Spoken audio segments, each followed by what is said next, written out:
તો ગૌસના નિયમના ઉપયોગો અને તેના ઉપર આધારિત આપણે દાખલાઓ જોયા અને હવે આપણે સમજવાના છીએ એક નાનકડો કન્સેપ્ટ એ છે ઘનકોણનો સોલિડ એંગલ.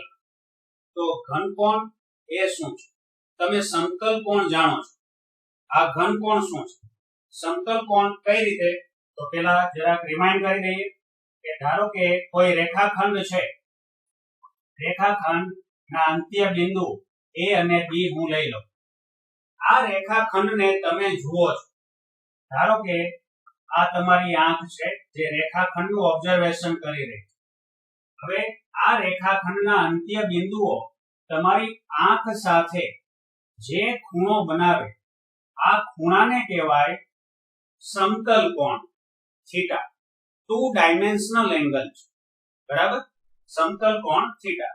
રેખાખંડ ન હોય તો કોઈ ચાપ પણ લઈ શકાય. ચાપના અંત્ય બિંદુ A અને B કોઈ બિંદુએ જે ખૂણો બનાવે, ધારો કે O બિંદુએ જે ખૂણો બનાવે તો આ પણ સમતલ કોણ છે થીટા. રેડી? એટલે કે સમતલ કોણ એ રેખાખંડ અથવા તો ચાપ દ્વારા કોઈ બિંદુએ રચાતો કોણ છે.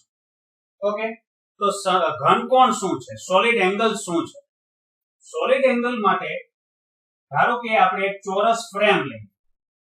આ ચોરસ frame A B C D, આ 4 શિરોબિંદુ ચોરસના, અને આ 4 શિરોબિંદુ ને તમે જુઓ છો, આ તમારી આંખ. તો આંખ સાથે આ 4 શિરોબિંદુ જે એંગલ બનાવશે એ 2 ડાયમેન્શનલ એંગલ તો હશે જ નહીં, દ્વિપરિમાણીય ખૂણો નહીં હોય, ત્રિપરિમાણીય ખૂણો બનશે. એટલે અહીંયા ખૂણો તો બની રહેલો છે, જુઓ. તો આને જ કહેવાશે ઘનકોણ. આ ઘનકોણ છે. આ કયો ખૂણો હતો? સમતલ કોણ છે, સમતલ કોણ થીટા. આ ઘનકોણ. ઘનકોણ માટે સિમ્બોલ ઓમેગા વડે દર્શાવાય છે, ઓમેગા. જેમ કે આપણે તરબૂચ ખરીદવા જઈએ, હજુ એક ઉદાહરણ, અને તરબૂચ કેવું છે જાણવું છે, તો લાલ છે કે નથી, બરાબર પાક્યું છે કે નથી, એટલે આપણે તરબૂચ વેચનારને કહીએ છીએ કે ભાઈ જરા કાપીને બતાવો. એટલે શું કરશે? તરબૂચની સરફેસ ઉપર છરી વડે એ ચોરસ ભાગ કાપે છે, અને ચોરસ ભાગ જ્યારે એ બહાર કાઢે છે, ખ્યાલ આવે છે? ચોરસ ભાગને જ્યારે બહાર કાઢશે, આ ભાગ અહીંથી બહાર નીકળી ગયો, તો હવે જે અહીંયા ખૂણો રચાય છે, આ ખૂણો એટલે શું થયું? સોલિડ એંગલ થયું. તો સોલિડ એંગલ એ સપાટી દ્વારા રચાય છે. એક્ચ્યુઅલી આ તરબૂચની જે સરફેસ હતી, બરાબર, સપાટી દ્વારા કોઈ બિંદુએ રચાતો કોણ છે. હું આશા રાખું છું તમને આ સમજાય છે. તો હવે ડિફરન્સની રીતે આપણે બેવને કમ્પેર કરતા જઈએ અને સમજતા જઈએ કે સમતલ કોણ શું છે અને ઘનકોણ શું છે. તો તમે જુઓ, સમતલ કોણ કોઈ રેખાખંડ અથવા ચાપ દ્વારા કોઈ બિંદુએ રચાતો કોણ છે, બરાબર? એ સમજાઈ ગયું હશે તમને. અને ઘનકોણ એ કોઈ સપાટી દ્વારા કોઈ બિંદુએ રચાતો કોણ છે, ઘનકોણ. તે દ્વિપરિમાણીય કોણ છે, સમતલ કોણ 2 ડાયમેન્શનલ એંગલ, જ્યારે ઘનકોણ એ 3 ડાયમેન્શનલ એંગલ થશે, બરાબર? ઘરનો ખૂણો, ઘરની છતનો ખૂણો, તો છત આગળ કેટલી સરફેસ ભેગી થાય છે? 3. એક તો સીલિંગ અને 2 દીવાલ. તો ત્યાં પણ જે ખૂણો બને છે એ પણ શું કહેવાશે? સોલિડ એંગલ જ કહેવાશે. તો ત્રિપરિમાણીય કોણ થશે, 3 ડાયમેન્શનલ એંગલ. હવે તમે એસઆઈ એકમ પદ્ધતિમાં તમે ભણી ગયા 7 મૂળભૂત રાશિઓ છે, અને 7 મૂળભૂત રાશિની મદદથી બીજી સાધિત ભૌતિક રાશિઓને એના એકમો તારવી શકાય છે. હવે એમાં 2 અપવાદરૂપ હતી અને એ પાછળથી એડ થઈ, અને એ હતી પૂરક ભૌતિક રાશિ, સપ્લિમેન્ટરી ફિઝિકલ ક્વોન્ટિટીઝ. તો પૂરક ભૌતિક રાશિઓ જે છે એમાં રેડિયન અને સ્ટીરેડિયનનો સમાવેશ કરેલો છે. તો એકમ, ખૂણાનો એકમ આપણે રેડિયનમાં લઈશું સમતલ કોણ માટે, અને ઘનકોણ માટે ખૂણો છે એ સ્ટીરેડિયનમાં માપવામાં આવે છે. ખ્યાલ આવે છે? હવે આપણે એક આકૃતિ જોઈએ. આ વર્તુળ છે, વર્તુળનું કેન્દ્ર O, ત્રિજ્યા સ્મોલ r અને વર્તુળ ઉપર ખૂબ જ નજીક છે. તમે જોઈ શકો એટલે થોડા દૂર રાખેલા બિંદુઓ બતાવેલા છે A અને B, બાકી હકીકતમાં આ ખૂબ જ નજીકના બિંદુઓ છે. અને A અને B આ થશે ચાપની લંબાઈ, ચાપ જેની લંબાઈ હું dl વડે દર્શાવું. આ ચાપ કેન્દ્ર O પાસે જે ખૂણો બનાવે છે, ખૂણો, આ ખૂણો જેને હું દર્શાવું d થીટા વડે, બરાબર.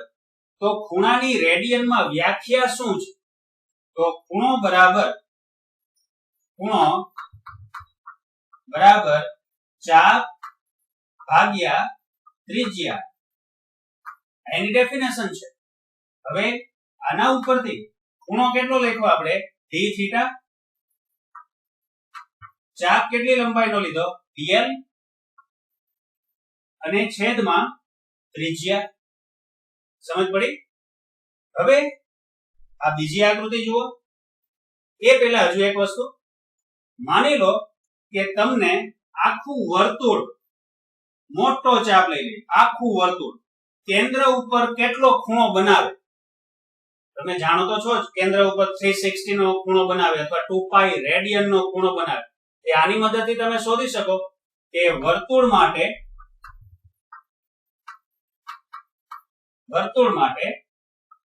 ખૂણો થીટા, ધારો કે આખા વર્તુળનો ખૂણો હું થીટા લઈ લઉં, થીટા એંગલ. તો આ વર્તુળનો જે પરિઘ છે એની લંબાઈ, ચાપ કેવડો થશે? પરિઘ જેવડો ચાપ થઈ જશે. તો ચાપની લંબાઈ કેટલી થશે? 2πr. ચાપની લંબાઈ 2πr અને ભાગ્યા ત્રિજ્યા સ્મોલ r કેન્સલ. તો આનો આન્સર શું આવ્યો? 2π આવ્યો. રેડી? તો આ વાત થઈ ખૂણાની રેડિયનમાં વ્યાખ્યા, ખૂણો બરાબર ચાપ ભાગ્યા ત્રિજ્યા. હજુ આમાં ડિટેલ જોઈશું. એ પહેલા ઘનકોણ ઉપર આવી જઈએ. તો ઘનકોણમાં તમે જુઓ, આ ગોળાકાર સરફેસ છે, આ વર્તુળ હતું, આ ગોળો છે. વર્તુળ અને ગોળામાં ફેર છે. હવે આ ગોળાકાર સરફેસ, આ જે સેન્ટર O સાથે સપાટી જે ખૂણો બનાવે છે, શંકુ જુઓ, અહીંયા શંકુ દેખાવો જોઈએ. આ ખૂણો જેને આપણે આ સર્કલ વડે ડિનોટ કરીએ, તો આ છે ઘનકોણ. ઘનકોણનો સિમ્બોલ ઓમેગા, પણ એ સૂક્ષ્મ કોણ આપણે ધારી લઈએ કે આ d ઓમેગા છે. અને આ ક્ષેત્રફળ સૂક્ષ્મ લઈએ dA, બરાબર. તો ઘનકોણની વ્યાખ્યા શું થશે? ઘનકોણ d omega is equal to, જેમ અહીંયા ચાપ ખૂણો બનાવતો હતો એને બદલે અહીંયા સપાટી ખૂણો બનાવે, તો સપાટી માટે ક્ષેત્રફળ લેવું પડશે. સપાટીને લંબાઈ નહીં આવે, શું આવશે? ક્ષેત્રફળ. એટલે સપાટીનું ક્ષેત્રફળ ભાગ્યા ત્રિજ્યાનો વર્ગ, એટલે d omega is equal to dA upon r square. r એટલે આ ગોળાની ત્રિજ્યા. હવે ક્ષેત્રફળનો એકમ મીટર સ્ક્વેર, ત્રિજ્યાના વર્ગનો એકમ પણ મીટર સ્ક્વેર. તો મીટર સ્ક્વેર કેન્સલ, એટલે એકમ તો SI પદ્ધતિનો તો કેન્સલ થઈ ગયો, એટલે એને સ્ટીરેડિયનમાં માપવું પડે છે. અહીંયા પણ તમે જુઓ, ચાપની લંબાઈનો એકમ મીટર, ત્રિજ્યાનો એકમ મીટર, તો મીટર કેન્સલ, એટલે એકમ તો જતો રહ્યો, એકમ રહી જ છે. એટલા માટે આપણે એને રેડિયનમાં માપીએ છીએ. પૂરક એકમો છે આ બંને. સમજ પડી આટલી? ઓકે, આટલી બાબત થઈ. પણ હજુ આ પર્યાપ્ત નથી, ઇનફ નથી. આમાં હજુ કંઈક ઘટે એવું લાગે છે. ચાલો તો ફરી પાછું અહીંયા જોઈએ, પછી આના ઉપર આવશું. એક વસ્તુ હજુ ક્લિયર કરી દઉં અહીંયા. ધારો કે તમને એમ કીધું સમગ્ર ગોળાકાર સપાટી કેટલો સોલિડ એંગલ બનાવે? સમગ્ર ગોળા માટે ઘનકોણ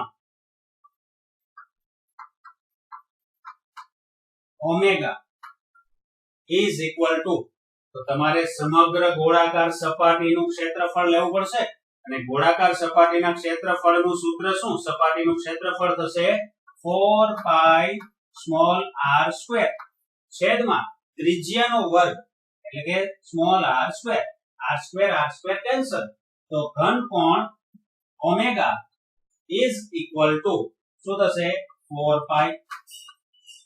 સમજ પડી? તો ગોળાકાર સપાટી સેન્ટર આગળ કેટલા સ્ટીરેડિયન નો ખૂણો બનાવશે? 4π સ્ટીરેડિયન. ક્લિયર? ચાલો હવે આપણે આ મુદ્દા ઉપર આવીએ. હવે પાંચમા મુદ્દાને વિસ્તારથી જોઈએ એટલે ફરી પાછો બોર્ડવર્કમાં થોડો ચેન્જ કર્યો છે. આપણે છેલ્લે ચોથો મુદ્દો જે હમણાં જોયો એ ચોથા મુદ્દામાં આપણે સમતલ કોણમાં આપણે જોયું કે ધારો કે વર્તુળ r ત્રિજ્યાનું આપ્યું હોય અને વર્તુળ ઉપર ચાપ AB લીધેલો છે જેની લંબાઈ dl છે અને એ ચાપ દ્વારા કેન્દ્ર O પાસે રચાતો ખૂણો એ d થીટા હોય તો ખૂણાની રેડિયનમાં વ્યાખ્યા અનુસાર ચાપ બરાબર ત્રિજ્યા ખૂણો બરાબર ચાપ ભાગ્યા ત્રિજ્યા એટલે d થીટા dl/r. ત્યારબાદ ઘનકોણમાં સેમ વસ્તુ જોયેલી કે ઘનકોણ એ સપાટી દ્વારા રચાતો ખૂણો છે. ધારો કે આ ગોળો છે અને ગોળાની સરફેસ એ કેન્દ્ર O પાસે એ d ઓમેગા જેટલો ખૂણો બનાવે છે સ્ટીરેડિયન. d ઓમેગા સ્ટીરેડિયન આ ખૂણો બને છે. ત્રિજ્યા ગોળાની r છે તો ઘનકોણ d ઓમેગા બરાબર સપાટીનું ક્ષેત્રફળ અને સપાટીનું ક્ષેત્રફળ આપણે dA જેટલું ધારેલું છે તો dA ભાગ્યા ત્રિજ્યાનો વર્ગ r² એટલે ઘનકોણ d ઓમેગા બરાબર dA/r². આ ચોથા મુદ્દાની વાત હતી. અને હવે પાંચમા મુદ્દાની વાત જોઈએ તો પાંચમા મુદ્દામાં માનો કે તમને વર્તુળ નથી આપ્યું અને વર્તુળને બદલે કોઈ આવી આકૃતિ તમે જુઓ છો તો આવા કેસમાં આ ધારો કે રેખાખંડ લઈએ BC. રેખાખંડ BC દ્વારા વર્તુળના કેન્દ્ર પાસે રચાતો ખૂણો એ d થીટા હોય તો આવા કેસમાં ખૂણો બરાબર ચાપ ભાગ્યા ત્રિજ્યા આ સૂત્ર ખરેખર લાગુ પડશે કે એમાં ફેરફારની જરૂર છે? તો હવે જોઈએ આપણે બેઝિક વસ્તુ. આ બેઝિક વસ્તુ છે. હવે માનો કે આ બંનેને કમ્પેર કરવા માટે હું અહીંયા સંપૂર્ણ વર્તુળ દોરું, તૂટક લીટી વડે દર્શાવું તો તમે જોઈ શકો છો કે અહીંયા ચાપ AB છે. ઉપરનો ભાગ ભૂલી જાઓ. ચાપ AB વર્તુળના કેન્દ્ર સાથે કેટલો ખૂણો બનાવે છે? d થીટા ખૂણો બનાવે છે. અને તમને પૂછે કે રેખાખંડ BC કેટલો ખૂણો બનાવે છે? કે એ પણ d થીટા જ ખૂણો બનાવે છે. તો આ જે ખૂણાની રેડિયનમાં વ્યાખ્યા છે એમાં ચાપની લંબાઈ કેટલી લેવી એ પ્રશ્ન થાય આપણને કે ચાપની લંબાઈ AB જેટલી લેવી કે ચાપની લંબાઈ BC જેટલી લેવી. હવે આ ગેરસમજને દૂર કરવા માટે ફરી પાછા આપણે આ આકૃતિ ઉપર આવી અને થોડોક બેઝિક અહીંયા સમજી લઈએ કે આ જે છે ચાપ AB એની લંબાઈ dl છે અને સૂક્ષ્મ રેખાખંડ છે અને સૂક્ષ્મ રેખાખંડ માટે આ હું ત્રિજ્યાની દિશા દોરું છું તો ત્રિજ્યા સદિશ જે છે ત્રિજ્યા સદિશ એ આ સૂક્ષ્મ રેખાખંડને કેવો છે? લંબ છે. એટલે ચાપ એ ત્રિજ્યાને લંબ છે. આ ખાસ ધ્યાન રાખજો. અહીંયા આ વ્યાખ્યા જ્યારે આપી ત્યારે ચાપ હતી એ ત્રિજ્યાને કેવી હતી? લંબ હતી. જ્યારે આ કેસમાં તમે જુઓ કે જે ચાપ જે છે BC એ ત્રિજ્યા સદિશ, ધારો કે હું અહીંથી ત્રિજ્યા સદિશ ડ્રો કરું આ ત્રિજ્યા સદિશ r અને એની સાથે BC રેખાખંડ એટલે કે આ ચાપ એ લંબ નથી. જો આપણે BC રેખાખંડને લંબ દોરીએ તો કંઈક આ ડિરેક્શન મળે તમને અને આ ડિરેક્શન જેને હું નામ આપી દઉં n કેરેટ એટલે કે ચાપને લંબ દિશામાંનો એકમ સદિશ. તો તમે જોઈ શકો છો કે r સદિશ, ત્રિજ્યા સદિશ અને ચાપને લંબ દિશામાંના એકમ સદિશ વચ્ચે કંઈક ખૂણો રચાય છે. આ ખૂણો કેટલો છે? તો માની લઈએ કે આ સમગ્ર વર્તુળ જો સંપૂર્ણ વર્તુળ હોત, આ ઉપરનો ભાગ ન હોત, બરાબર, એટલે ચાપ AB હોત ત્યારે ધારો કે આ BC રેખાખંડ છે. BC રેખાખંડ અહીંયા ચાપ AB સાથે કેટલો ખૂણો બનાવે છે? થીટા. હવે આ જ વસ્તુ હું અહીંયા સમજાવું છું. આ છે એ બી રેખાખંડ અથવા તો ચાપ, આ છે બીસી રેખાખંડ, બીસી રેખાખંડની લંબાઈ કેટલી રાખી છે dl. હવે આપણે ધારી લઈએ કે અહીંયા ખૂણો AB અને BC વચ્ચેનો થીટા છે. હવે જો આ ખૂણો થીટા હોય તો ચાપ dl ને લંબ દિશામાંનો એકમ સદિશ n કેરેટ, જેને હું પાછળની ડિરેક્શનમાં લંબાવું, અને આ ત્રિજ્યા સદિશ જે અહીંયા આપણે જોઈએ r સદિશની દિશા. હવે વિચારો આ ખૂણો 90 થશે. ટેમ્પરરી ધારી લઈએ સમજવા પૂરતું કે ધારો કે થીટા 30 ડિગ્રીનો છે. 30 એટલે થીટા, એટલે જ્યાં આપણે ગણતરી કરતા કરતા 30 આવશે ત્યાં આપણે થીટા સમજીશું. ચાલો, તો જો આ 30 નો ખૂણો હોય તો આ કાટકોણ ત્રિકોણ છે. કાટકોણ ત્રિકોણમાં 90, આ 30, તો આ 60 થશે. આ ખૂણો 60, તો પછી આ n કેરેટ ને જે પાછળની ડિરેક્શનમાં લંબાવ્યું છે, તો બીસી રેખાખંડ ને n કેરેટ કેવો છે, લંબ છે, અને એમાં આ ખૂણો કેટલો થઈ ગયો, 60 નો થઈ ગયો. તો આ બાકીનો ભાગ કેટલો થશે, આ 30 નો થશે. એટલા માટે હું અહીંયા લખું થીટા. આ ખૂણો સમજાય છે. હવે આ ખૂણો થીટા હોય તો આ સામેનો ખૂણો પણ શું થાય, થીટા થાય. રેડી? તો હવે તમે કહી શકો કે n કેરેટ અને r સદિશ વચ્ચેનો ખૂણો એ કેટલો થશે, થીટા જેટલો થશે.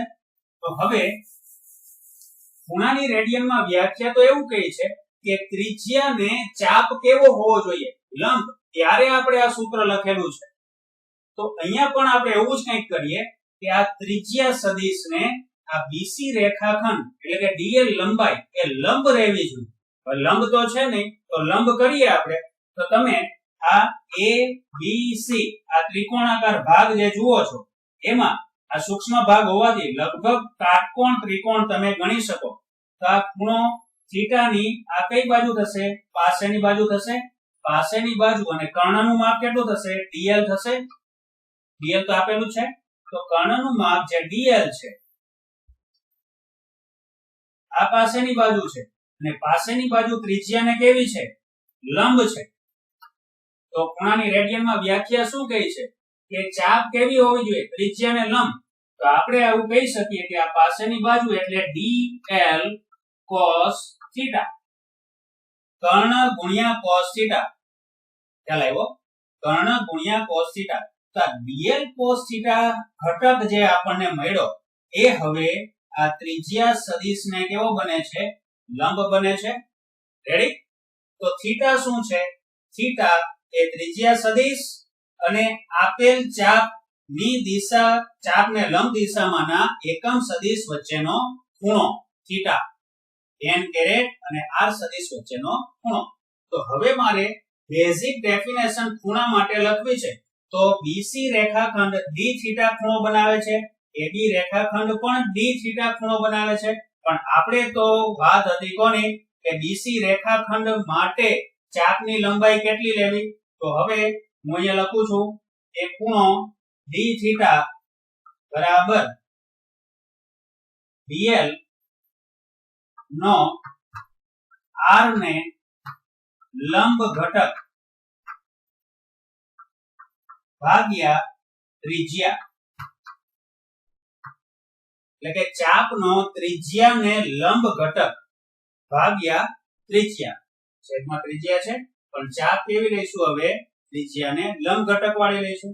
તો હવે ત્રિજ્યાને લંબ ઘટક કેટલો બન્યો, dl નો dl cos θ ઘટક એ ત્રિજ્યાને કેવો છે, લંબ.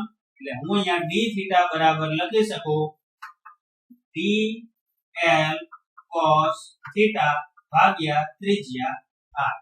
તો આ થઈ ગયું બેઝિક ઇક્વેશન. હવે કોઈને પ્રશ્ન થાય તો ઉપરના ચોથા મુદ્દામાં આ સૂત્ર લાગુ પડી શકે. કારણ કે તમે જુઓ કે અહીંયા ચાપને લંબ ઘટક અથવા તો ચાપને લંબ દિશામાંનો એકમ સદિશ n કેરેટ હું દોરું, અને ત્રિજ્યા પોતે પણ ચાપને લંબ છે. બંને પરસ્પર સમાંતર છે. તો બંને વચ્ચેનો ખૂણો થીટા, આ કેસમાં શું આવવાનું, 0 આવવાનો. તો cos 0 બરાબર શું થાય, cos 0 બરાબર 1 થાય. તો તમે અહીંયા cos 0 બરાબર 1 મૂકો તો dl r એ આવી ગયું, dl r. રેડી? તો આ એક યાદ રાખજો. એ ખૂણો જો એ શબ્દમાં લખું છું ખૂણો બરાબર ચાપનો ત્રિજ્યાને લંબ ઘટક ભાગ્યા ત્રિજ્યા. આ થશે બેઝિક ડેફિનેશન. ચાપનો ત્રિજ્યાને લંબ ઘટક ભાગ્યા ત્રિજ્યા. ઓકે, તો આટલી વસ્તુ સમજ પડી હશે તમને. હવે આપણે અહીંયા આવીએ ઘનકોણની બાબતમાં. તો અહીંયા તમે જુઓ કે જે ઉપરની આકૃતિ છે તે જ પ્રમાણે અહીંયા આકૃતિ ડ્રો કરેલી છે, પણ થોડોક આકાર જુદો છે.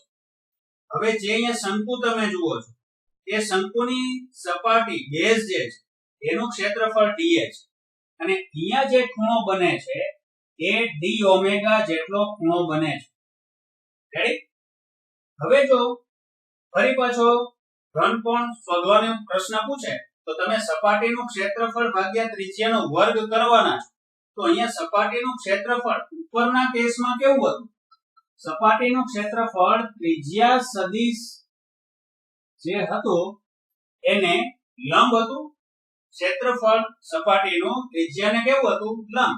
આ કેસમાં જો હું અહીંયા ત્રિજ્યા સદિશ ડ્રો કરું તો ત્રિજ્યા સદિશ r સદિશ અને ક્ષેત્રફળ એ સપાટીને લંબ ત્રિજ્યા સદિશને ક્ષેત્રફળ લંબ નથી.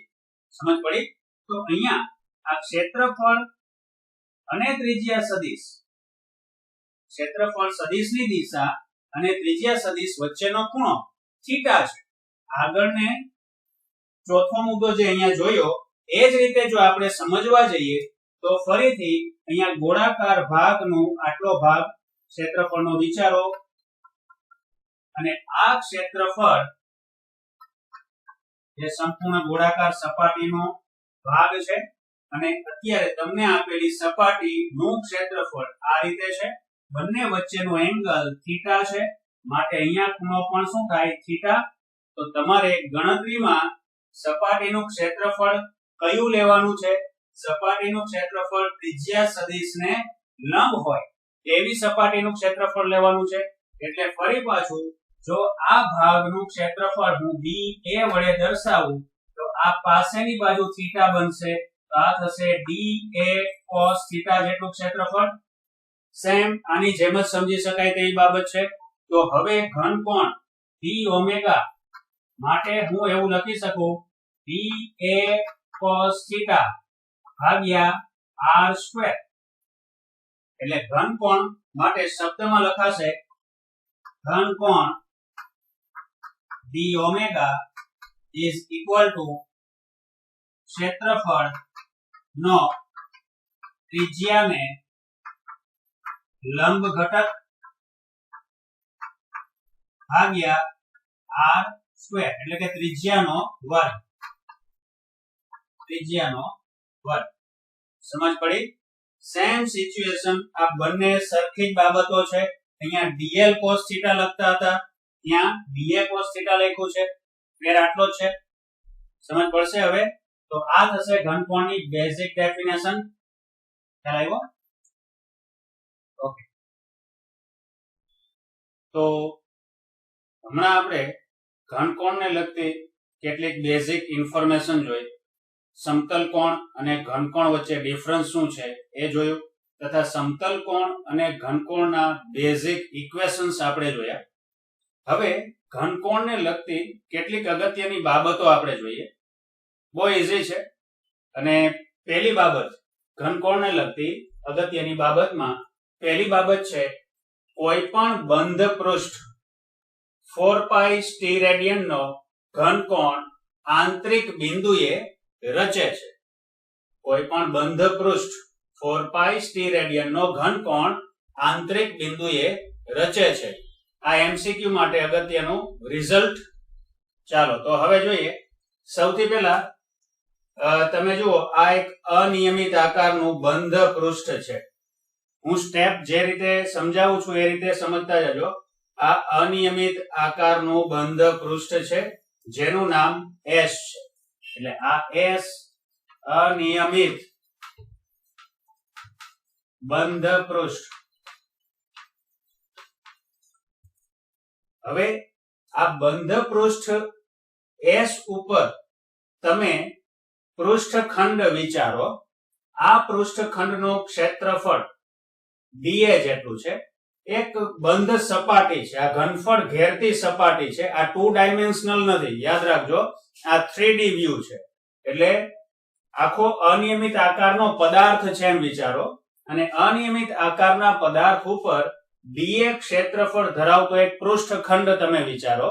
હવે આ પૃષ્ઠખંડ આ અનિયમિત બંધ પૃષ્ઠની અંદર કોઈ બિંદુ પાસે ઘનકોણ બનાવે છે, સોલિડ એંગલ બનાવે છે.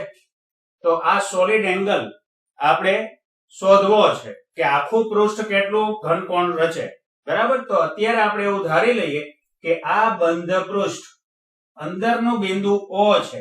O બિંદુ એ કેટલો સોલિડ એંગલ બનાવે છે? તો કે d ઓમેગા જેટલો. આ સોલિડ એંગલ અહીંયા બને છે d ઓમેગા. ઓકે. હવે બીજી બાબત તમારે કન્સિડર કરવાની છે. જો મેં હજુ સુધી આ બંધ પૃષ્ઠની જ વાત કરી છે, હવે આવું છું આ ગોળાકાર બંધ પૃષ્ઠ ઉપર. આ છે ગોળાકાર બંધ પૃષ્ઠ S ડેશ. તો જે O બિંદુએ d ઓમેગા ખૂણો રચ્યો, કોણે રચ્યો? આ અનિયમિત આકારના બંધ પૃષ્ઠ S ના પૃષ્ઠખંડે. તો હવે O એ આંતરિક બિંદુ છે બંધ પૃષ્ઠનું. હવે આંતરિક બિંદુ પરથી તમારે r ત્રિજ્યાનું ગોળાકાર પૃષ્ઠ દોરવાનું છે અથવા તો વિચારવાનું છે. આ બંધ ગોળાકાર પૃષ્ઠ છે. હવે બંધ ગોળાકાર પૃષ્ઠને જે તમે આ સોલિડ એંગલ બનાવતો જે શંકુ દોર્યો છે, આ કોન બંધ ગોળાકાર પૃષ્ઠને આ ભાગમાં છેદે છે. એનો અર્થ એ કે બંધ ગોળાકાર પૃષ્ઠની આટલી સપાટી એ શંકુ વડે ઘેરાઈ ચૂકેલી છે. હવે આ ગોળાકાર પૃષ્ઠ નિયમિત આકારનું થઈ ગયું, જેની ત્રિજ્યા સ્મોલ r તમે ગમે તેવડું લઈ શકો છો, નાનું મોટું, પણ આની અંદર રહેવું જોઈએ. શરત એટલે ખ્યાલ આવ્યો? તો હવે આ બંધ ગોળાકાર પૃષ્ઠ નો કેટલું ક્ષેત્રફળ આ કોનમાં આવી ગયું? તો આ કોનમાં આવી ગયેલું અથવા તો ઘેરાઈ ગયેલું ક્ષેત્રફળ છે dA ડેશ. હવે વિચારીએ કે dA ક્ષેત્રફળ O બિંદુએ કેટલો ઘનકોણ રચે છે? d omega. અને dA ડેશ ક્ષેત્રફળ O બિંદુએ કેટલો ઘનકોણ રચે છે? d omega. તો બંને ખૂણા, આ બંને ક્ષેત્રફળ વડે રચાતા ખૂણા, સપાટી દ્વારા રચાતા ખૂણા સરખા જ છે. બરાબર છે. હવે આ સરખા ખૂણા છે એટલે આપણે કહી શકીએ કે અનિયમિત બંધ પૃષ્ઠ નો ક્ષેત્રફળ અને બંધ ગોળાકાર પૃષ્ઠનું ક્ષેત્રફળ કેન્દ્ર પાસે એક સમાન ખૂણો રચે છે. રેડી? તો આટલી બાબત મેં આખી થિયરી અહીંયા લખેલી છે. પછી વિડિયો પોઝ કરી અને તમે એ થિયરી નોંધી લેજો. તો અત્યારે સ્ટેપ બાય સ્ટેપ સમજીએ. સૌથી પહેલા શું લઈશું? અનિયમિત બંધ પૃષ્ઠ S, બહારનું S, બિંદુ O એ બંધ પૃષ્ઠ S નું આંતરિક બિંદુ થશે. બંધ પૃષ્ઠ S નું અંદરનું બિંદુ O છે. O ને કેન્દ્ર તરીકે લઈ સ્મોલ r ત્રિજ્યાનું ગોળાકાર પૃષ્ઠ S ડેશ વિચારો. O ને કેન્દ્ર તરીકે લઈ સ્મોલ r ત્રિજ્યાનું બંધ પૃષ્ઠ શું લીધું આપણે? S dash. હવે બંધ પૃષ્ઠ S પર dA ક્ષેત્રફળનો પૃષ્ઠખંડ O બિંદુએ d ઓમેગા ઘનકોણ રચે છે. તો S બંધ પૃષ્ઠ ઉપર dA ક્ષેત્રફળ અને આ ક્ષેત્રફળનો O બિંદુએ રચાતો ઘનકોણ d ઓમેગા. હવે બિંદુ O માંથી રચાતો શંકુ કોણ ગોળાકાર સપાટી S ડેશ નું કેટલું ક્ષેત્રફળ ઘેરે છે? dA ડેશ ક્ષેત્રફળ ઘેરે છે. એટલે આ ગોળાકાર પૃષ્ઠ એનું આ કોણ વડે ઘેરાતું ક્ષેત્રફળ, આ કોણની અંદર ગોળાકાર સપાટીનો આટલો ભાગ આવી ગયો dA ડેશ ક્ષેત્રફળનો.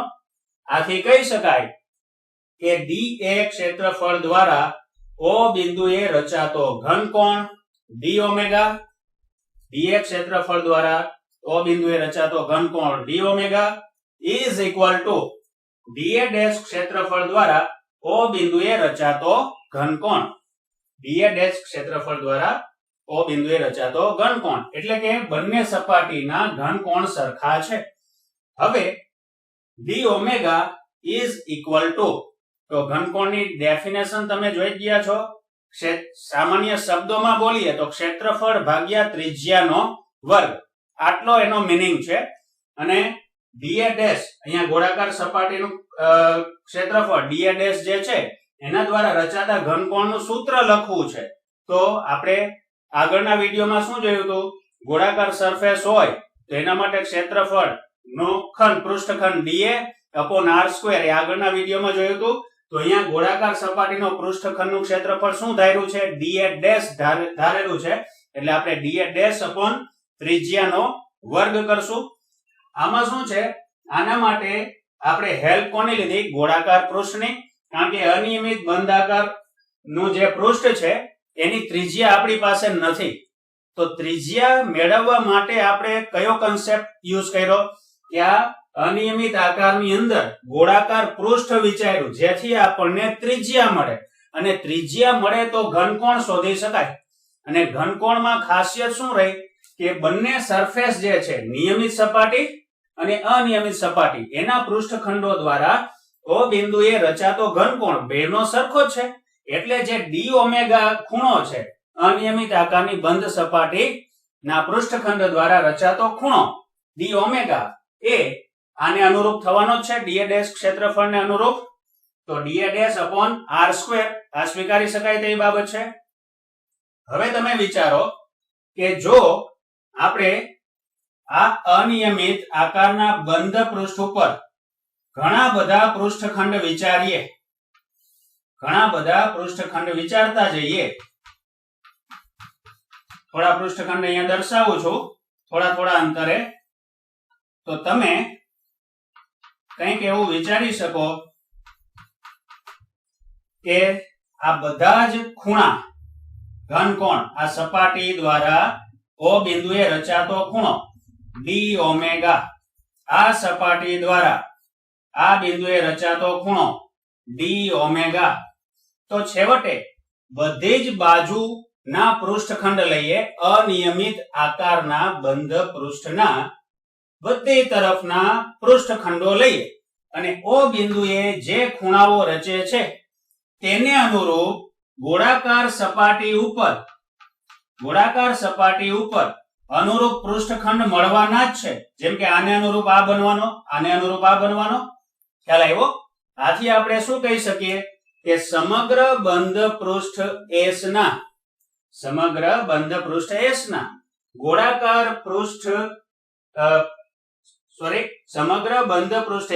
પૃષ્ઠખંડ ગોળાકાર પૃષ્ઠ S ડેશ ના પૃષ્ઠખંડ સાથે સંકળાયેલ છે.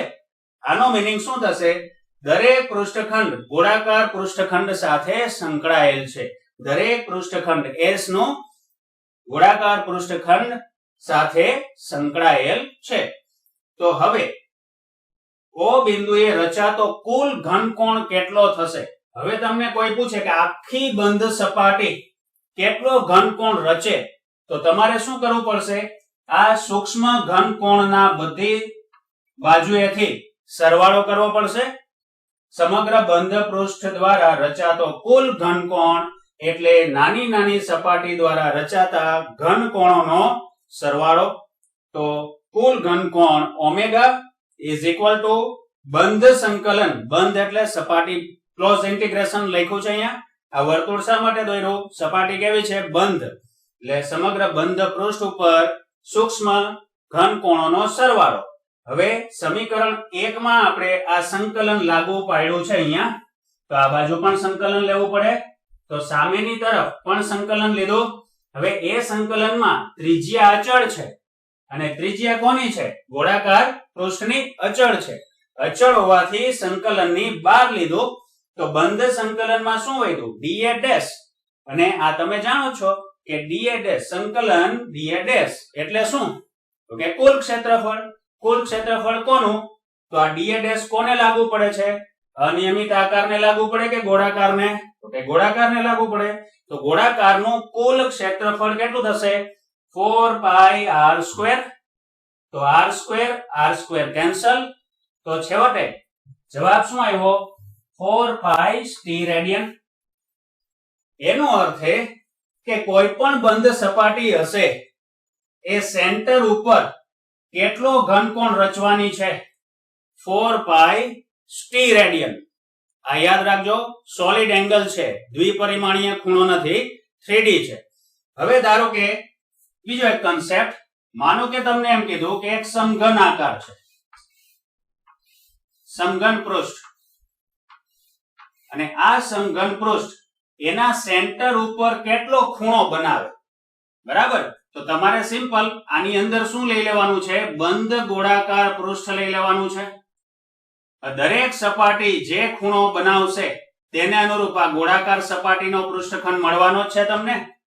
ઇન શોર્ટ, આ ઘનકોણ દ્વારા સેન્ટર ઉપર રચાતો ખૂણો પણ કેટલો થશે?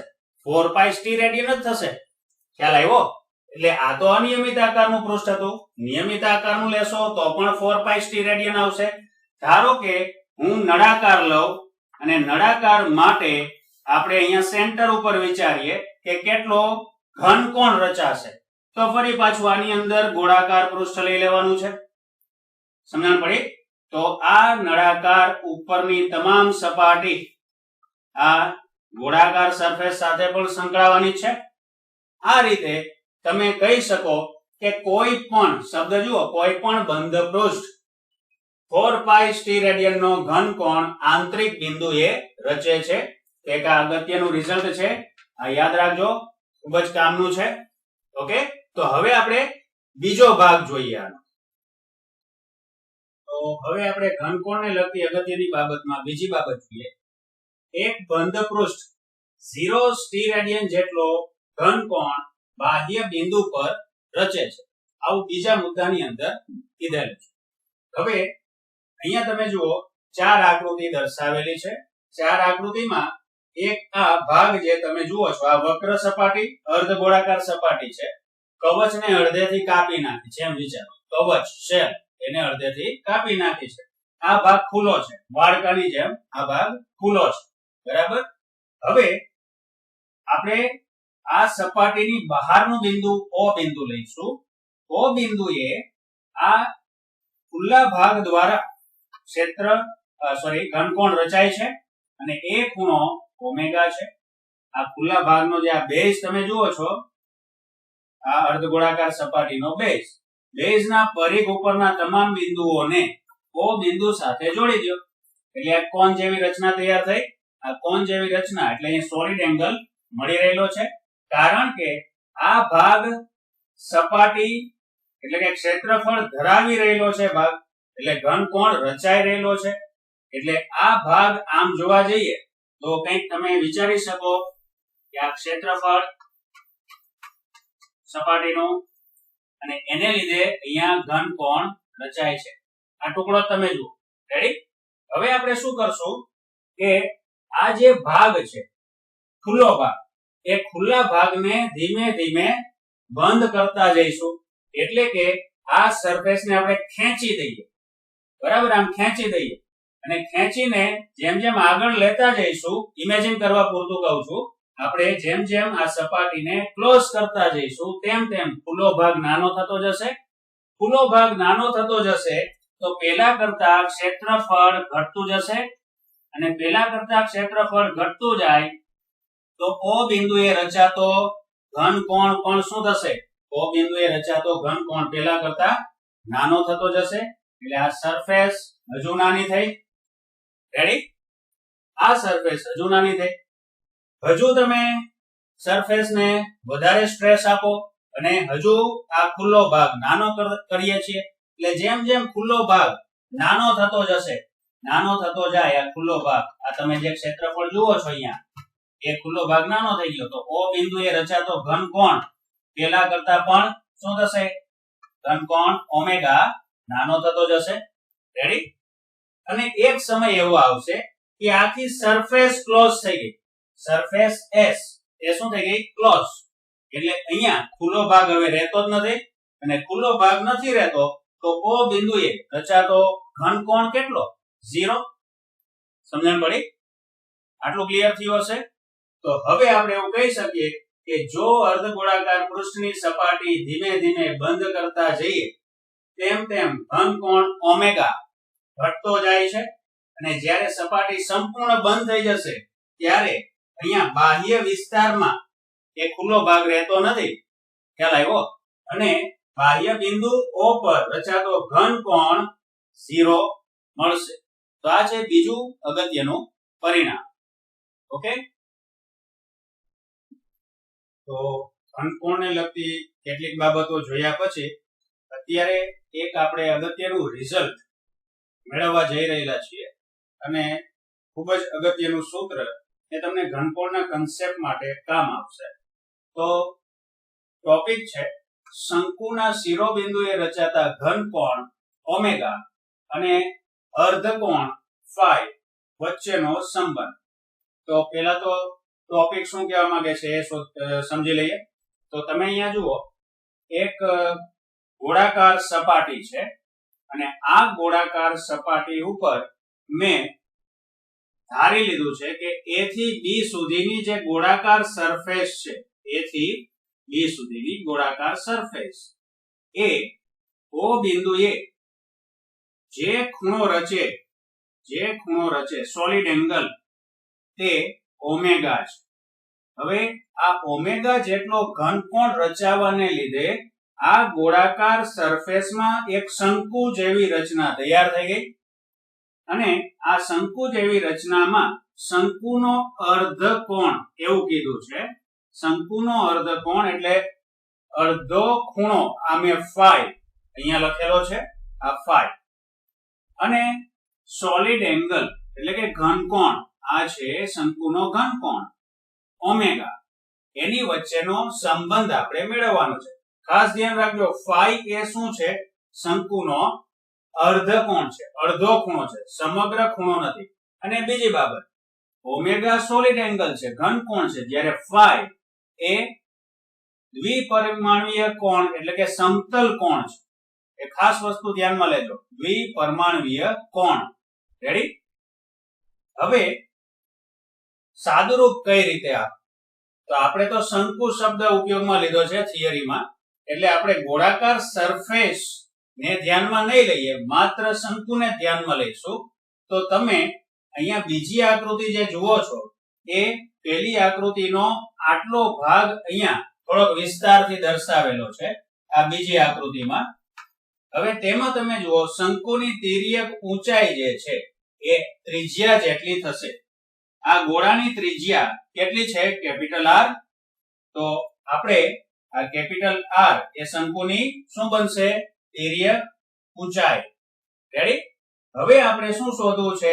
સોલિડ એંગલ ઓમેગા, એટલે અહીંયા રચાતો ખૂણો ઓમેગા, આ ખૂણો ઓમેગા, અને અડધો ખૂણો ફાઈ એની વચ્ચેનો સંબંધ. તો ઘનકોણનું એક આપણે સૂત્ર આગળ જોઈ ગયા છીએ કે ગોળાકાર સરફેસ હોય તો ઘનકોણ માટે શું લખાતું હતું? ઘનકોણ બરાબર ક્ષેત્રફળ ભાગ્યા ત્રિજ્યાનો વર્ગ, આવું લખતા હતા. તો આપણે પાસે બે વસ્તુઓ હોવી જોઈએ. અત્યારે કોનો ઘનકોણ શોધવો છે? ગોળાકારનો નથી શોધવો, આપણે તો શંકુનો શોધવો છે. માટે આપણે શંકુના આ જે બેઝ છે એની સપાટીનું ક્ષેત્રફળ, ખ્યાલ આવે છે? એટલે કે આ ભાગનું ક્ષેત્રફળ એ O બિંદુએ જે ખૂણો રચે છે ઘનકોણ, એના માટે આ ક્ષેત્રફળની જરૂર પડશે. તો આ થઈ બેઝિક ચર્ચા બધી. હવે આપણે થિયરીને આગળ કેમ વધારવી? તો સૌથી પહેલા આ બેઝનું ક્ષેત્રફળ તમે જુઓ તો A થી B સુધીની સપાટી માટે તમે એમ નથી કહી શકતા કે આ સંપૂર્ણ અર્ધગોળાકાર સરફેસ છે. આ સંપૂર્ણ અર્ધગોળાકાર સરફેસ નથી. ખ્યાલ આવ્યો? તો આનું ક્ષેત્રફળ માપવા માટે એક ઉપાય આપણે કરીએ. સૌથી પહેલા આ બેઝ જે છે શંકુનો, શું કહીશું આને? બેઝ. આ બેઝ ઉપર એક પટ્ટી અથવા તો રિંગ વિચારીએ. આ રિંગ લીધી અને આ રિંગ લેવાનું કારણ શું છે એ પણ હું તમને કહી દઉં કે ધારો કે આ અર્ધગોળાકાર અર્ધગોળાકાર નથી પણ વક્ર સપાટી છે એમ માની લઈએ. તો વક્ર સપાટી એ ઘણી બધી રિંગની બનેલી છે એવું તમે વિચારી શકો. આ વક્ર સપાટી ઘણી બધી રિંગની બનેલી છે. એમાંથી એક રિંગને આપણે અહીંયા કન્સિડર કરીએ. આ રિંગ, હવે આ રિંગ એ બિંદુ O પાસે કેટલો ખૂણો બનાવે છે જુઓ. રિંગની બધી બાજુએથી તમે જોશો તો એક બીજો શંકુ તમને મળશે. હું એક જ તરફ બતાવું છું. તો અહીંયા ખૂણો થીટા રચાય છે. રિંગની આ સપાટી ઉપર જે આ પટ્ટી છે, પટ્ટી એ સેન્ટર O બિંદુ પાસે કેટલો ખૂણો રચે છે? થીટા ખૂણો. બીજું, આ પટ્ટીની કંઈક પહોળાઈ હશે. આ પહોળાઈ, તો આ પહોળાઈ એ પણ O બિંદુ સુધી લઈ જાઓ તો એ સૂક્ષ્મ ખૂણો બનાવે છે d થીટા. બરાબર? એટલે આ પટ્ટી અહીંયા O બિંદુએ કેટલો ખૂણો રચે છે? d theta. હવે આપણે કન્સેપ્ટ શું ધ્યાનમાં લેવું છે? તમારે શું શોધવું છે? બેઝનું ક્ષેત્રફળ. બેઝનું ક્ષેત્રફળ શોધવા માટે તમારે આવી બધી જ રિંગના ક્ષેત્રફળનો શું કરવો પડશે? સરવાળો કરવો પડશે. એટલા માટે આપણે એક રિંગનું ક્ષેત્રફળ પહેલા શોધીએ અને પછી બાકી ઘણી બધી રિંગના ક્ષેત્રફળ શોધવા માટે સંકલન કરીશું. તો આ આપણો કન્સેપ્ટ છે. ક્ષેત્રફળ મળી જશે. ત્રિજ્યા તો છે જ આપણી પાસે. કેટલી છે ત્રિજ્યા? r છે. શંકુની તિર્યક સપાટી એટલે આમ તો ગોળાકાર જે ગોળો લીધો છે એનો જ એક ભાગ થવાનો છે. રેડી?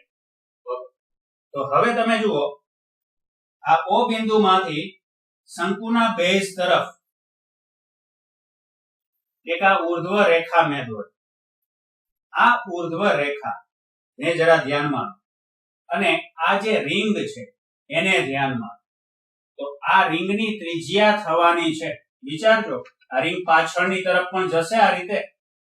તો આ શું બનશે? રિંગની ત્રિજ્યા. હવે રિંગની ત્રિજ્યા કેટલી છે શોધવા માટે આપણે એક કામ કરીએ. તો આ કાટકોણ ત્રિકોણ અહીંયા તમે જોઈ શકો છો. કાટકોણ ત્રિકોણ. આ કાટકોણ ત્રિકોણમાં આ ભાગની લંબાઈ કેટલી થશે? આ પટ્ટીની લંબાઈ એ r જેટલી થશે. r, અહીંયા ખૂણો થીટા, અને તમારે શું શોધવું છે? આ બાજુનું માપ શોધવું છે. તો હવે થીટાની કઈ બાજુ થઈ? સામેની બાજુ. સામેની બાજુ અને આ કાટકોણ ત્રિકોણમાં r શું બનશે? કર્ણ બનશે. તો સામેની બાજુ એટલે કર્ણ ગુણ્યા sin થીટા. સામેની બાજુ એટલે કર્ણ r ગુણ્યા sin થીટા. રેડી? કારણ કે તમને ખ્યાલ છે કે sin થીટા બરાબર સામેની બાજુ ભાગ્યા કર્ણ. તો થીટાની સામેની બાજુ એટલે શું થઈ ગયું? સામેની બાજુ બરાબર કર્ણનું માપ ગુણ્યા sin થીટા. એટલે હું લખી શકું r sin થીટા. ઓકે, તો આપણે એવું કહી શકીએ કે જે આ રિંગ છે એનું કેન્દ્ર O' છે. O' થી r sin થીટા અંતરે આ રિંગ આવેલી છે. ઓકે, બીજી બાબત, આ જે પટ્ટી જુઓ છો, આ પટ્ટીની પહોળાઈ કેટલી? તો એ પટ્ટીની પહોળાઈ માટે હું તમને અહીંયા એક આકૃતિ અલગથી દર્શાવું.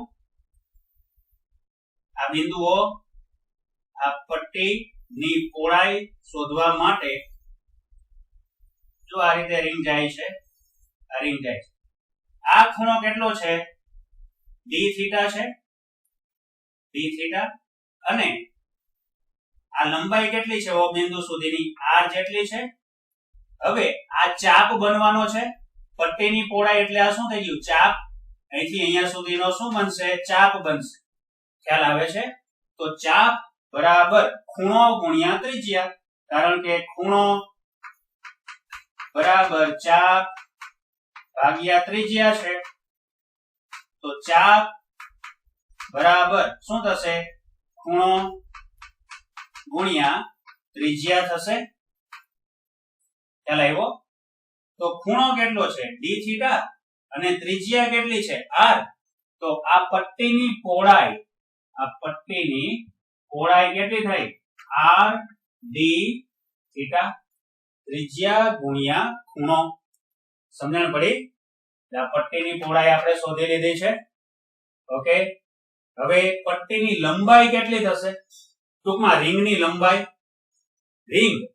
આ રિંગ જે છે માત્ર રિંગને જ અહીંયા આપણે જોઈએ. આ ધારો કે રિંગ છે, આ રિંગ. આ રિંગની ત્રિજ્યા કેટલી? આ રિંગની ત્રિજ્યા r sin થીટા. મેં લખું છું r sin થીટા. બરાબર. તો રિંગની લંબાઈ એટલે પરિઘની લંબાઈ થઈ ગઈ. તો પરિઘની લંબાઈ એટલે શું? 2 પાઈ r sin થીટા. 2 પાઈ ગુણ્યા ત્રિજ્યા. ઓકે, આ બધી જ બાબતોની હવે ચર્ચા શરૂ કરીએ છીએ. આ મેં તમને બેઝિક વસ્તુ સમજાવી કે r sin થીટા શું છે, r d થીટા શું છે. r d થીટા એટલે રિંગની પહોળાઈ, r sin થીટા એટલે રિંગની ત્રિજ્યા. તો થોડા મુદ્દા લખ્યા છે અહીંયા, તમે જુઓ કે r ત્રિજ્યાના ગોળામાં phi અર્ધકોણ બનાવતો શંકુ ધ્યાનમાં લો. તો r ત્રિજ્યાના ગોળામાં phi અર્ધકોણ બનાવતો શંકુ આપણે ધ્યાનમાં લીધો.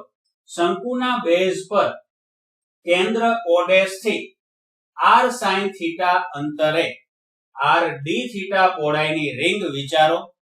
તો અહીંયા શંકુનો જે બેઝ છે, આ ભાગ બેઝ, એનું સેન્ટર કેન્દ્ર o' થી કેટલા અંતરે? r sin થીટા અંતરે. હવે એક્ચ્યુઅલી શું છે? રિંગની ત્રિજ્યા છે r sin થીટા અંતરે. અને કેટલી પહોળાઈની? r d થીટા પહોળાઈની આ રિંગ આપણે ધ્યાનમાં લઈશું. હવે રિંગની લંબાઈ એટલે પરિઘ. તો રિંગની લંબાઈ એટલે પરિઘ. તો પરિઘ બરાબર 2 પાઈ ગુણ્યા રિંગની ત્રિજ્યા. હવે 2 પાઈ r લખીએ ને જનરલી પરિઘ એટલે. તો r ની જગ્યાએ આપણે શું લેવું પડશે? r sin theta. એટલે આ થશે રિંગની લંબાઈ. રિંગની પહોળાઈ કેટલી છે? r d theta. તો રિંગનું ક્ષેત્રફળ શું થશે? રિંગનું ક્ષેત્રફળ થશે લંબાઈ ગુણ્યા પહોળાઈ. ખ્યાલ આવે છે? આ રિંગને કાપી નાખીએ અને સીધી પટ્ટી મારી દઈએ આપણે. આ સીધી પટ્ટી વિચારીએ તો સીધી પટ્ટી માટે આ શું થઈ ગયું? પરિઘ થઈ ગયો, પરિઘની લંબાઈ. અને આ શું થઈ ગયું? પહોળાઈ. ખ્યાલ આવે છે? પહોળાઈ r d થીટા અને પરિઘ એટલે લંબાઈ. તો આપણે લંબાઈ ગુણ્યા પહોળાઈ કરીએ તો હું અહીંયા જો આ બેવનો ગુણાકાર કરું છું, સીધું લખીશ r ગુણ્યા r થવાના છે એટલે r સ્ક્વેર થઈ જશે. તો જવાબ આવશે રિંગના ક્ષેત્રફળનો 2 પાઈ r square sin theta d theta. સમજણ પડી? તો આટલું પહેલા ક્લિયર થવું જોઈએ. હવે રિંગનું ક્ષેત્રફળ મળી ગયું છે. આપણે કન્સેપ્ટ યાદ રાખજો. શું શોધવું છે? ઘનકોણ શોધવો છે. અને ઘનકોણ શોધવા માટે મેં તમને અગાઉ વાત કરી તેમ બેઝનું ક્ષેત્રફળ જોઈશે અને ભાગ્યા ત્રિજ્યાનો વર્ગ જોઈશે. તો ક્ષેત્રફળ બેઝનું જોઈતું હોય તો એ પણ મેં સમજાવ્યું તમને કે આપણે બેઝ ઘણી બધી રિંગનો છે એમ વિચારશું અને એ રિંગ દરેક રિંગના ક્ષેત્રફળનો સરવાળો કરશું એટલે તમને બેઝનું કુલ ક્ષેત્રફળ મળી જશે. તો શંકુનો બેઝ ઘણી રિંગનો બનેલો છે અને બેઝનું કુલ ક્ષેત્રફળ એટલે બધી રિંગના ક્ષેત્રફળનો સરવાળો. આટલો ખ્યાલ આવ્યો તમને? ચાલો, તો હવે શંકુનું બેઝનું કુલ ક્ષેત્રફળ એને હું a વડે દર્શાવું અને બધી રિંગના ક્ષેત્રફળનો સરવાળો. તો એક રિંગનું ક્ષેત્રફળ dA, એવી બધી જ રિંગનું ક્ષેત્રફળનો સરવાળો એટલે સંકલન. એટલે બધી રિંગનું કુલ ક્ષેત્રફળ મળશે. હવે dA નું સંકલન કરશું તો આ જે સમીકરણ છે, નંબર આપી દઉં, સમીકરણ 1. તો સમીકરણ 1 નું આપણે કરીશું સંકલન. તો અચળ શું બહાર નીકળે? પહેલા જ બહાર કાઢી લઈએ. 2 પાઈ અચળ, r ત્રિજ્યા અચળ અથવા શંકુની તિર્યક ઊંચાઈ અચળ જ છે. થીટા બદલાવાનો છે. કઈ રીતે બદલાશે હમણાં વાત કરું. તો સંકલનમાં માત્ર શું વધશે? sin theta d theta. તો અહીંયા હું ડાયરેક્ટ લખું છું 2 પાઈ r સ્ક્વેર અચળ હોવાથી અહીંયા સંકલન આપ્યું, અહીંયા પણ આપીએ સંકલન, તો 2 પાઈ r સ્ક્વેર બાદ સંકલન sin થીટા d થીટા આટલું આવ્યું. થીટા શા માટે ચેન્જ થાય છે? જુઓ, તમે જો રિંગ બીજી લેશો, જુદી જુદી રિંગની ત્રિજ્યા તો જુદી જુદી આવવાની છે, અને જુદી જુદી ત્રિજ્યા આવે તો વિચારો, દરેક રિંગ O બિંદુ પાસે, જે આપણે અહીંયા ખૂણો થીટા લખ્યો છે ને, આ રિંગ O બિંદુ પાસે કેટલો અર્ધકોણ બનાવી રહ્યું છે? થીટા જેટલું. તો જુદી જુદી રિંગના અર્ધકોણ સરખા હશે કે જુદા જુદા? જુદા જુદા હશે. એટલે થીટા કેવો છે? વેરિયેબલ છે. જેમ રિંગ બદલાશે તેમ થીટા પણ બદલાશે. ખ્યાલ આવે છે આ વસ્તુનો? એટલા માટે વેરિયેબલ છે એટલે અચળ નથી. હવે બીજી બાબત કે સંકલનની લિમિટ કેટલી લેવી? તો સંકલનની લિમિટ તમારે લેવી હોય તો બધી રિંગ કવર કરી નાખવાની છે આપણે. તો સૌથી પહેલા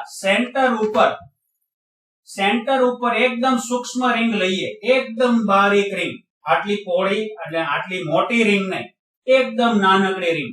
તો આ ખૂણો થીટા કેટલો થઈ જાય? ખૂણો થીટા સેન્ટર ઉપરથી 0, નિયરલી ઇક્વલ ટુ 0. ખ્યાલ આવ્યો આટલો? ઓકે.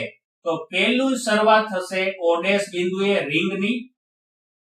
એમ કરતા કરતા રિંગ વધુ ને વધુ લેતા જઈશું, તેમ તેમ ખૂણો થીટા વધતો જશે.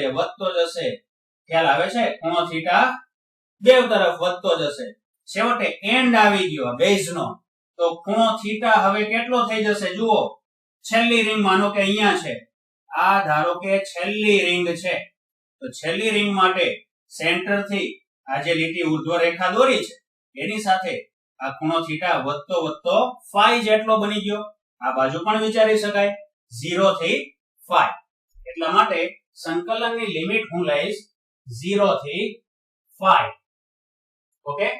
તો હવે બેઝનું કુલ ક્ષેત્રફળ એ વડે દર્શાવેલું છે, આ બાજુ સંકલન dA. રેડી? તો 2 પાઈ r સ્ક્વેર sin થીટા નું સંકલન માઈનસ cos થીટા 0 થી phi લિમિટ.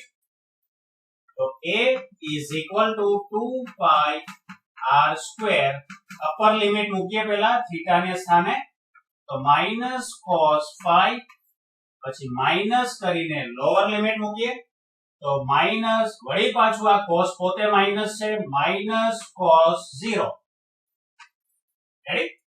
તો a is equal to 2 pi r square minus cos phi minus minus plus cos 0 ની કિંમત 1. તો a is equal to, આને જરા વ્યવસ્થિત લખી દઈએ, 2 pi r square 1 minus cos phi. Ready? હવે ઘનકોણ તૈયાર છે, કારણ કે ઘનકોણ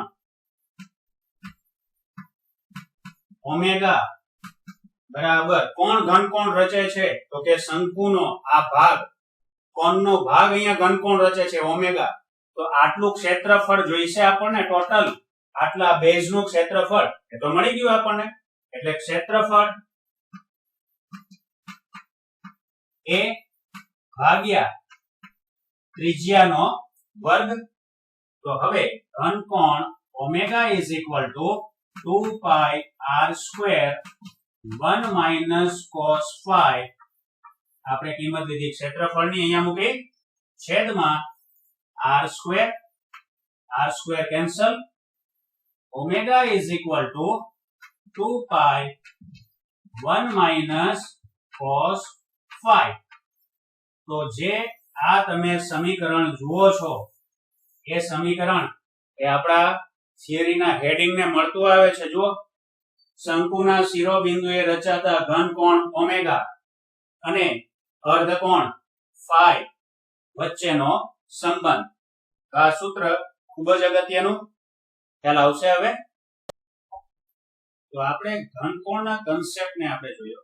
એના ઉપર આધારિત એક થિયરી જોઈ અને એક શંકુના અર્ધકોણ અને શંકુના ઘનકોણ વચ્ચેનો સંબંધ દર્શાવતું સમીકરણ જોયું. અત્યાર સુધી આપણે ઘનકોણના કન્સેપ્ટને ભણ્યા, પણ આપણને ખ્યાલ હજુ નથી આવ્યો કે એનો ઉપયોગ શું છે. તો હવે આપણે એ જોવાના છીએ કે ઘનકોણના કન્સેપ્ટને જો એપ્લાય કરવામાં આવે તો ઘણા દાખલાઓની મેથડ છે એ થોડી ઈઝી બની જાય છે.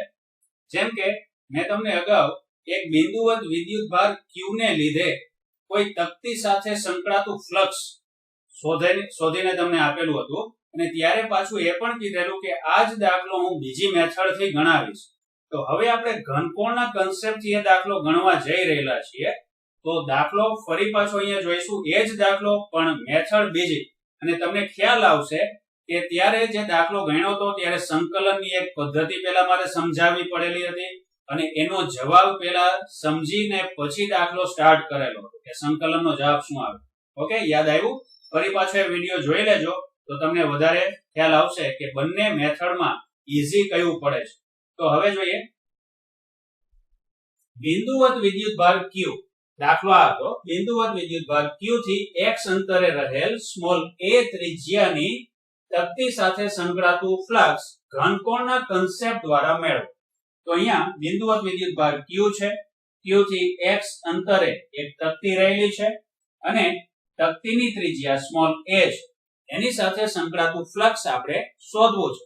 હવે દાખલો સ્ટાર્ટ કરીએ એ પહેલા એક પ્રશ્ન એ કે તમને કોઈ એમ પૂછે કે બિંદુવત વિદ્યુતભાર Q છે, આ Q માંથી ઉદ્ભવતું ફ્લક્સ એટલે શું? ક્ષેત્ર રેખાઓની સંખ્યા. ઉદ્ભવતું ફ્લક્સ એ વધુમાં વધુ કેટલા સ્ટીરેડિયનના ઘનકોણમાંથી પસાર થઈ શકે, એટલે ક્ષેત્ર રેખા વધુમાં વધુ કેટલા એંગલમાંથી પસાર થઈ શકે, ઘનકોણ. તો તમે જાણો છો કે બિંદુવત વિદ્યુતભાર ધારો કે પોઝિટિવ લઈએ તો પોઝિટિવ ચાર્જમાંથી ક્ષેત્ર રેખાઓ બધી બહાર તરફ 3 ડાયમેન્શનમાં જશે, બધી દિશામાં જશે. આ રીતે, બરાબર? બધી દિશામાં. આ તો 2 ડાયમેન્શન છે, આગળ પણ આવશે, પાછળ પણ જશે, ક્રોસમાં પણ જશે, ક્રોસમાં નીચે પણ જશે. ટૂંકમાં બધી બાજુએ જાય. અને એમાં તમે વિચારો છો કે કોઈ r અંતરે કોઈ બિંદુએ તમારે ફ્લક્સ શોધવું છે, તો r અંતરે રહેલી બધા જ બિંદુઓને આપણે કવર કરતા હતા, યાદ હોય તો, અને એક બંધ ગોળાકાર પૃષ્ઠ વિચારતા હતા. અને બંધ ગોળાકાર પૃષ્ઠ સાથે સંકળાતું ફ્લક્સ એ ગોસના નિયમથી પણ શોધેલું હતું. યાદ કરો, phi is equal to બંધ પૃષ્ઠ વડે ઘેરાતો વિદ્યુતભાર Q ભાગ્યા એપ્સિલોન 0. આ શું હતું? બંધ ગોળાકાર પૃષ્ઠ, ગોસિયન પૃષ્ઠ પણ કહેતા હતા. ઓકે, તો હવે તો તમે કન્સેપ્ટ ભણી ગયા છો ઘનકોણમાં કે આ બંધ ગોળાકાર પૃષ્ઠ એ તેના આંતરિક બિંદુએ કેટલો ઘનકોણ બનાવે. તો ઘનકોણને લગતી અગત્યની બાબતોમાં આપણે પહેલો મુદ્દો જોયો કે બંધ પૃષ્ઠ, કોઈ પણ બંધ પૃષ્ઠ તેના આંતરિક બિંદુએ કેટલા સ્ટીરેડિયનનો ખૂણો બનાવશે? 4 પાઈ. તો આ ફ્લક્સ મેક્સિમમ કેટલા સ્ટીરેડિયનમાંથી પસાર થશે? 4 પાઈ. તો એક મુદ્દો તમારો આ ક્લિયર થઈ ગયો હશે હવે કે બિંદુવત વિદ્યુતભાર Q માંથી ઉદ્ભવતું ફ્લક્સ મહત્તમ 4 પાઈ સ્ટીરેડિયન ના ઘનકોણ માંથી પસાર થાય. આટલા ઘનકોણ સાથે સંકળાય છે. ઓકે, તો આ જ વાક્યને થોડુંક બીજી રીતે પણ વિચારીએ કે 4 પાઈ સ્ટીરેડિયન ઘનકોણ દીઠ સંકળાતું ફ્લક્સ કેટલું થશે? 4 પાઈ ઘનકોણ કોણ બનાવે? બંધ પૃષ્ઠ બનાવે. તો બંધ પૃષ્ઠ સાથે સંકળાતું ફ્લક્સ કેટલું? તો ગોસનો નિયમ બંધ પૃષ્ઠ વડે ઘેરાતો વિદ્યુત ભાર q અને એપ્સિલોન 0 નો ગુણોત્તર આ થશે q upon એપ્સિલોન 0 તો 4 પાઈ સ્ટી રેડિયન ઘનકોણ દીઠ સંકળાતું ફ્લક્સ કેટલું થયું q upon એપ્સિલોન 0 તો આ એક પરિણામ છે જેને યાદ રાખજો આ પણ અગત્યનો મુદ્દો છે હવે આપણે દાખલાને શરૂઆત કરીએ તો દાખલામાં બિંદુવત વિદ્યુત ભારને લીધે તકતી સાથે સંકળાતું ફ્લક્સ પૂછેલું છે આ બિંદુવત વિદ્યુત ભારમાંથી ક્ષેત્ર રેખા તો બધી ડિરેક્શનમાં જવાની છે બધી ડિરેક્શનમાં ખ્યાલ આવે છે પણ આપણે તો એવી જ ક્ષેત્ર રેખાને ધ્યાનમાં લઈશું કે જે તકતીમાંથી પસાર થતી હોય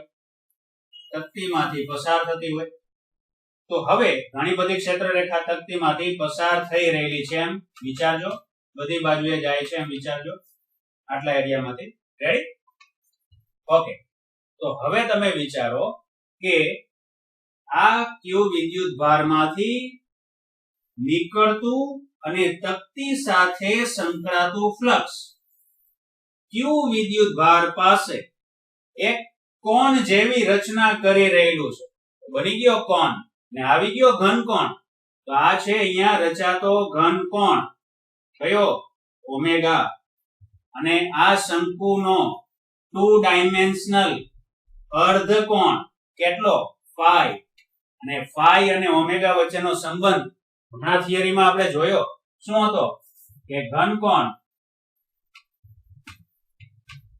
omega is equal to 2 pi into bracket 1 minus cos phi okay ઘન કોણ આપણી પાસે આ સૂત્ર હતું હવે આપેલી આકૃતિમાં આપણને અહીંયા cos phi ની કિંમત આકૃતિની મદદથી મળી શકશે તો cos phi માટે તમે આ કાટકોણ ત્રિકોણ જુઓ કાટકોણ ત્રિકોણમાં આ બાજુનું માપ સ્મોલ a અને આ બાજુનું માપ x આપેલું છે અહીંયા લખી દઉં x તકતીનું વિદ્યુત ભારથી અંતર ઓકે તો આ કર્ણ થવાનો છે તો કર્ણનું મૂલ્ય કેટલું x² પ્લસ તો પેલા a² રાખો a² x² બે બાજુના વર્ગના સરવાળાનું વર્ગમૂળ રેઝ ટુ 1/2 રેડી તો cos phi ની કિંમત હવે શું થશે તો cos phi is equal to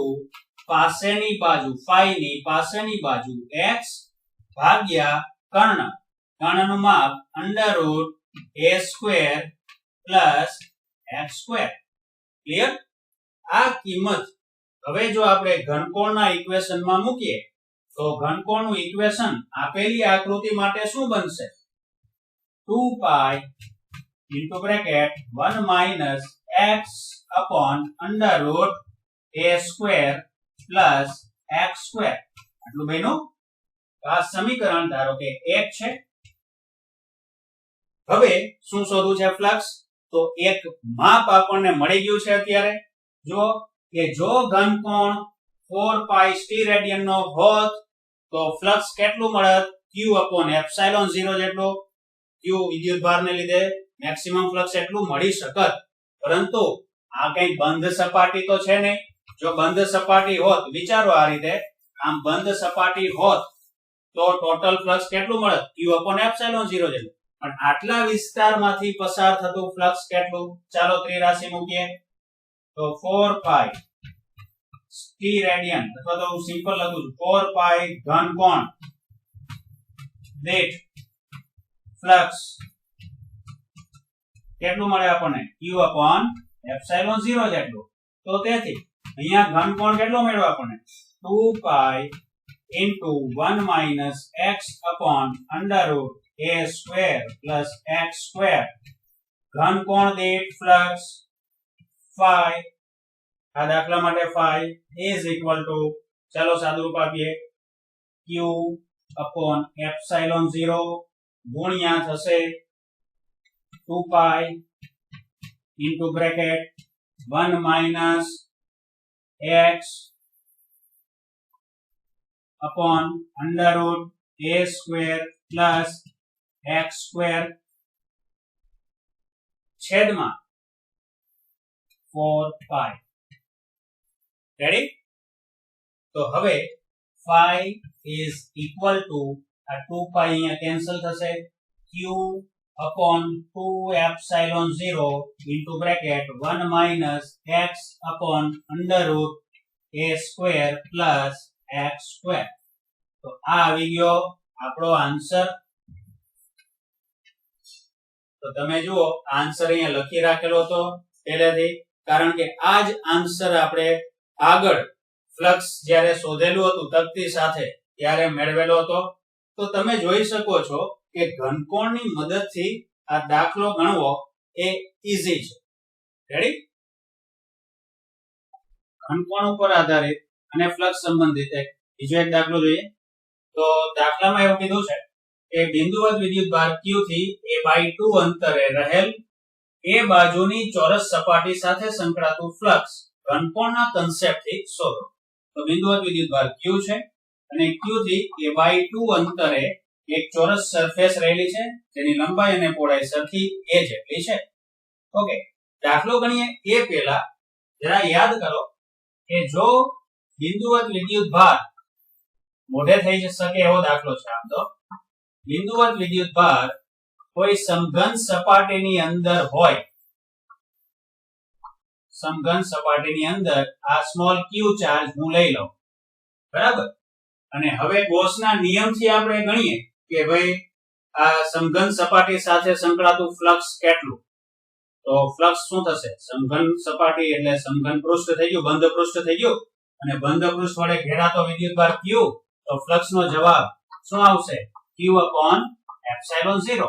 તો q upon epsilon 0 એ તો બંધ સપાટી સમગ્ર કેટલી સપાટી છે? 6 સપાટી.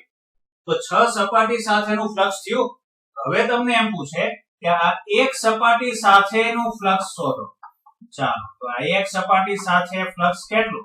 તો આનો છઠ્ઠો ભાગ થઈ જાય. 6 સપાટી સાથે આટલું, તો એક સપાટી સાથે કેટલું?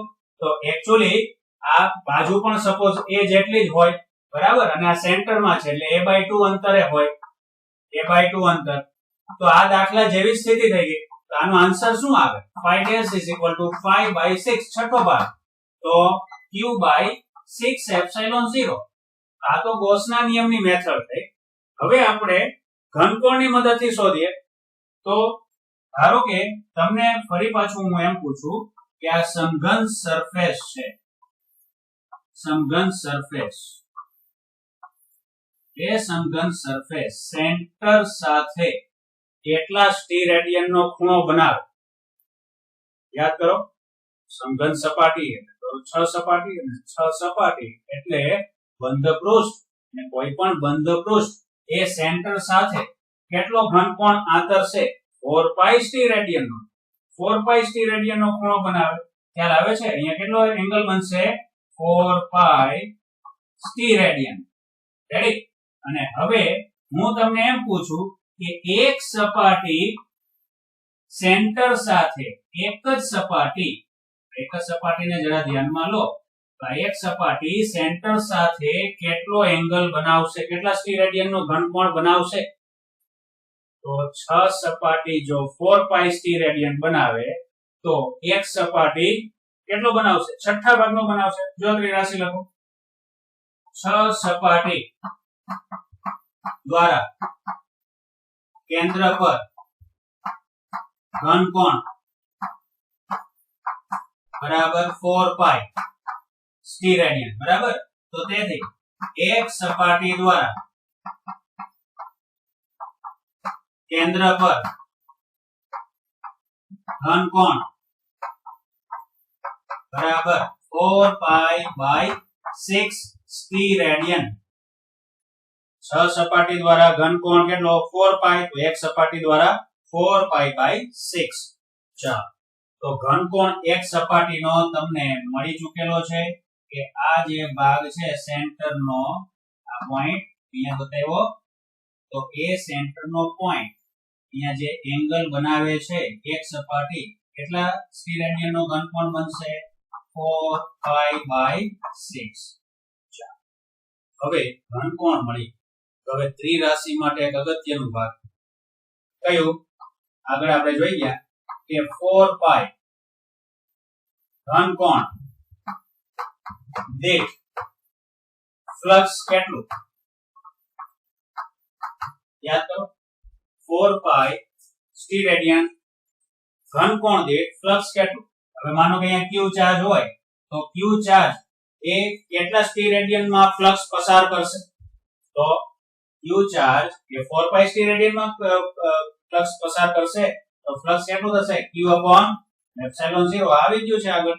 તો તેથી 4 પાઈ by 6 ઘન કોણ દીઠ flux phi is equal to q by epsilon 0 into 4 pi by 6 અને છેદમાં 4 pi. તો phi is equal to q by 6 epsilon 0 આવી ગયો જવાબ. તો જે ગોસના નિયમથી આપણે ગણતા હતા એ જ દાખલો આપણે ગણ્યો. તો આનો જવાબ શું આવશે આ દાખલાનો?